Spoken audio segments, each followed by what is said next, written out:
Yes!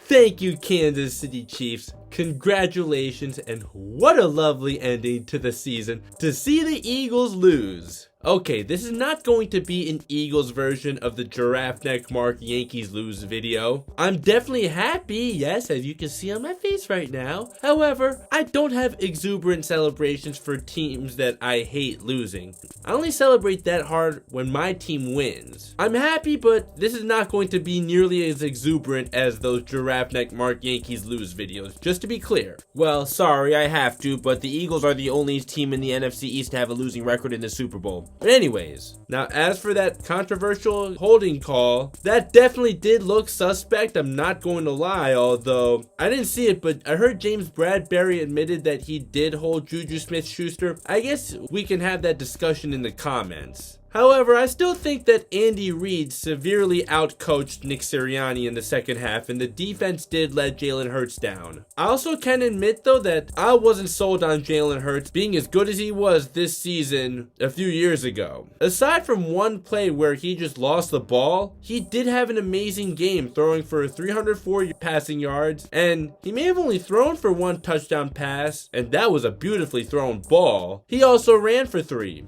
It was really the defense that let the Eagles down more than anything, so yeah, don't blame the refs, hold yourselves accountable. You let the Chiefs back in the game when you were in cruise control by halftime. This defense that had 70 sacks this year, while no one else had 60, barely got to Mahomes all game while Mahomes was playing on a bad ankle. They literally had 0 sacks and 5 QB hits all game. I also have to give the Chiefs offensive line credit for that though. At least the Eagles offensive line held their own as well, as the Chiefs weren't really getting to Jalen Hurts much either, and they only had 2 sacks and 2 quarterback hits. Both teams had 2 of the best offensive lines during the season, and the slippery field definitely did benefit both of them, but Mahomes was playing on a bad ankle. I'd expect you to sack him at least once. Also, back to Jalen Hurts though, while I would say this game really wasn't his fault outside of just one play, I really liked the way he handled himself after the game when being interviewed. I think the beautiful part about it is everyone experiences different pains, everyone experiences different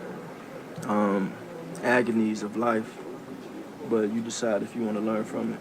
You decide if you want to use that to be a teachable moment, and I know what I'll do, so.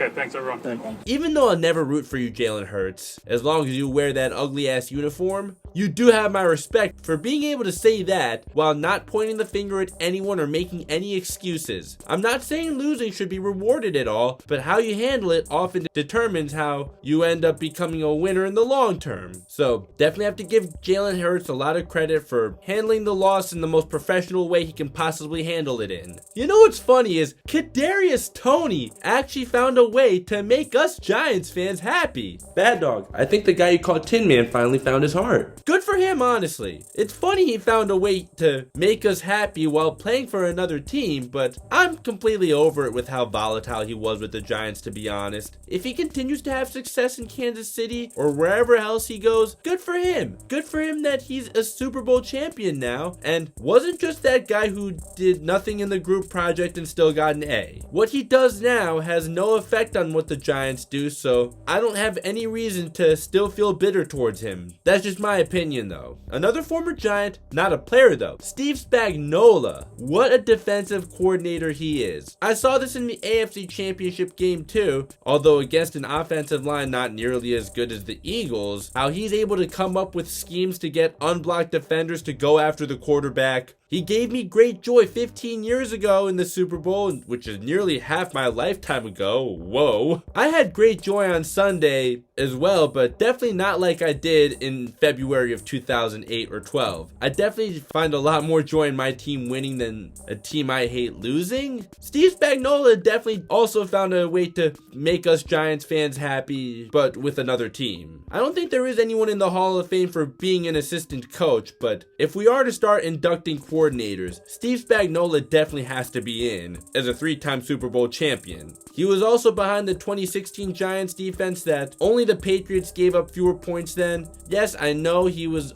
also behind the defense the year before and after, where they were really bad, and Jerry Reese overspent on defense after the 2015 season, and that only worked out for 1 year, but Spags still had to do a lot right himself for the defense to be as good as it was in 2016, or how he was able to get the defense to sack Brady 5 times to end their undefeated season. We've seen it right in front of our eyes for a few years now, how good of a defensive coordinator he's been for the Chiefs. Also, as a USC Trojans fan, 2 former Trojans are Super Bowl champions now. Ronald Jones Jr., who didn't play, but Juju Smith-Schuster, who did play, and he may not have been ideal for fantasy football in this game, but to say he didn't have an impact in the real game that happened on Sunday would definitely be foolish. I decided to become a USC football fan in Sam Darnold's first year when I attended his first start against Arizona State, so I've been rooting for Juju since his days at USC. Now to see him as a Super Bowl champion,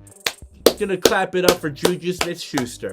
Now here's where I'm going to throw some shade at some Eagles fans. There are also some that are really good friends of mine, so I won't act like all Eagles fans are assholes, but there's no denying that they have some bad apples. My favorite athlete of all time, and may he continue to rest in peace, was also an Eagles fan, and that was the one thing I did not like about him. But anyways, I saw the video on Instagram before the game of Eagles fans flipping over a car. A little friendly sports trash talk is perfectly fine. Destroying someone else's property though, especially something as valuable as a car, and doing something dangerous like that, that's not okay, and I hope those scums who did that did enjoy their karma of their team losing, and also the criminal charges that they're going to be facing. So it really sucks to suck, doesn't it? Because you're going to be facing criminal charges and your team lost. So there's 2 L's for you right there. Now I know this is not the first time anyone's ever done that over a sporting event. It probably won't be the last time either. I know it happens in college sports. I know it happens in Europe. Being drunk is no excuse to be that stupid and irresponsible though. There's nothing wrong with being passionate, as I am as passionate as they come. I wouldn't be on YouTube if I wasn't passionate about sports. You have to draw the line somewhere though. Destroying someone else's property is a criminal act. What did they ever do to you for them to deserve to have their car flipped over? Whatever it is they did to you, probably nothing anyways. Yeah, you guys are pieces of shit.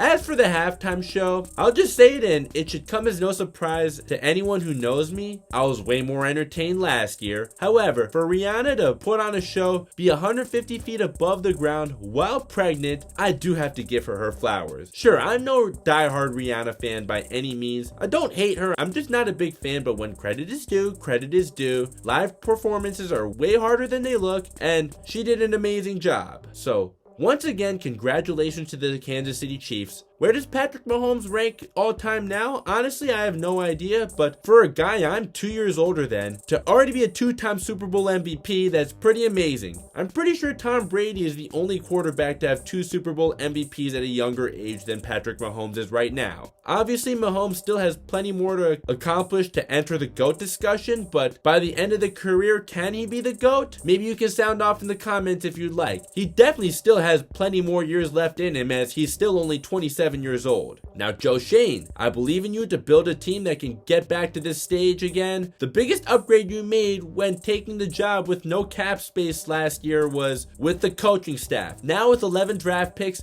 and the 3rd most cap space in the NFL, let's go get those missing pieces of wide receiver, the offensive line, and at linebacker. Let's not take another ass whooping to the Eagles. I would love to actually make a video of myself celebrating beating the Eagles next year. So how about we make that happen, alright? The Eagles do have a chip on their shoulder now with the Super Bowl loss. The Giants absolutely should have a chip on their shoulder now after the ass whooping they took to the Eagles. So that's all for now. Congratulations to the Chiefs, and thank you so much for beating one of the 3 teams I hate the most in all of sports. In case you're wondering who the other 2 are, if you're seeing me for the first time, it's the Dallas Cowboys and the Boston Red Sox. Please let me know in the comments what you thought of the game. If you did enjoy this video, if you could please consider dropping a like, that'd be much appreciated so we can get this out to more people. people. Consider subscribing and turning on notifications so you never miss another video. Now, I am currently working on a video about LeBron breaking the all-time scoring record, and by the way, congratulations. This is a long one, so it's going to take some time for me to finish editing, but I just wanted to get this out now. So if you made it this far, I really appreciate you. Also, if you want to click either of these videos up above, my most recent upload and the video that YouTube recommends, really appreciate it. Thank you so much for watching.